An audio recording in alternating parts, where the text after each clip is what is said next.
Good morning. It is Friday morning, and Friday morning is time to begin to do something useful in your creative quest, is it not? When is the time to do something useful in your creative quest? It is right now.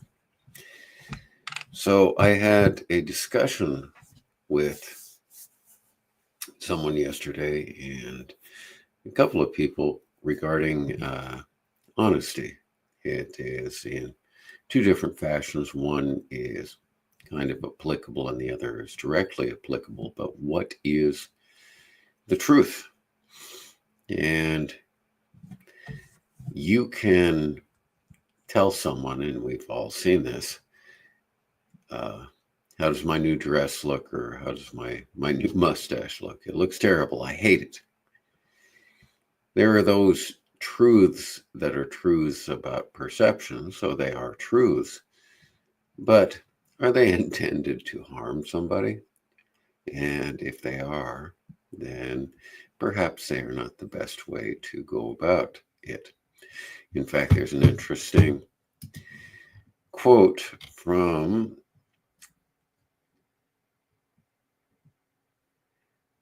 Thomas Mann: "A harmless truth is better than a useful lie." So, if you're intending to harm people, it's probably not the truth that we are talking about. When we're talking about truth, we're talking about things that really matter. And someone's mustache, well, exciting and interesting is really doesn't matter that much in the course of things, does it? All right. So enough about harmless truths. How about the truths that we tell ourselves and the things that we tell others? Silence can be the most devastating of lies.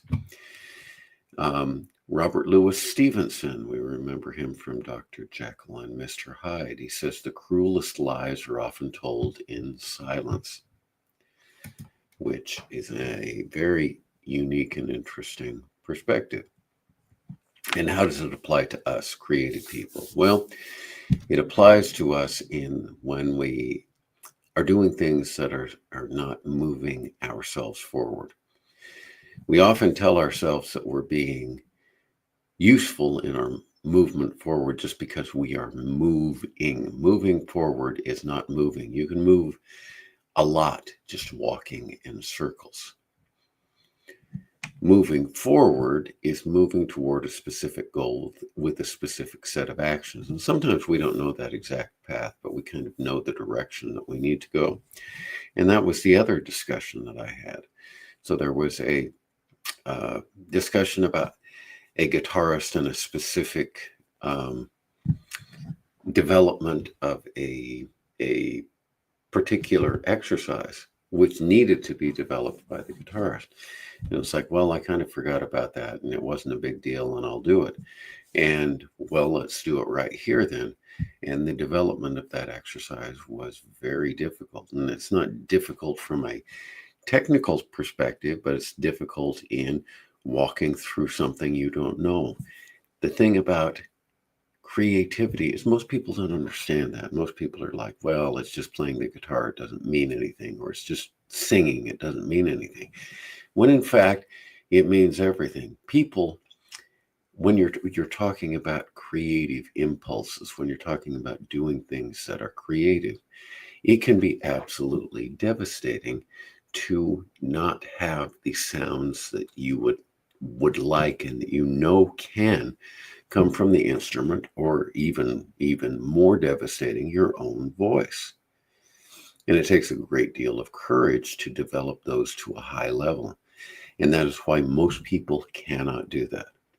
It's easier to get a college degree than it is to develop musical talent to a high level. I see people with pieces of technical talent developed to a really high level who have been struggling to become musicians for years. And they just cannot do it because they need to pick up additional skill sets. And to do that, they need to be vulnerable. They need to be a novice again because they don't know how to do it. And they just can't stick with it. 95% at least quit. The people that continue to attack it are the people that really, really desire it, people with a lot of courage again, and people with a lot of grit. These are people that I admire. It's not well, this person seems to be really talented and they're moving along quickly. Most of those people tend to wash out. And then you have the people who it does not come naturally to. I have one younger student who is probably the most tenacious person that I've ever seen. She will not stop, regardless of the obstacles that she has, whether it's nervous system firing, muscle coordination, and she's going to be world class probably by the time she gets out of high school, because this is the one important thing. So when it comes to that, couldn't I spend 15, 20 minutes a day really focusing on the things that I need to move my skill set forward? And the answer is, of course I can. But will I? Will I make that decision today, tomorrow, and every day moving forward? And the answer for me is I'm going to do it or I'm going to die trying. And the answer for you, only you know that, but you need to be honest about what it is. It's not that you feel bad or it's a bad day.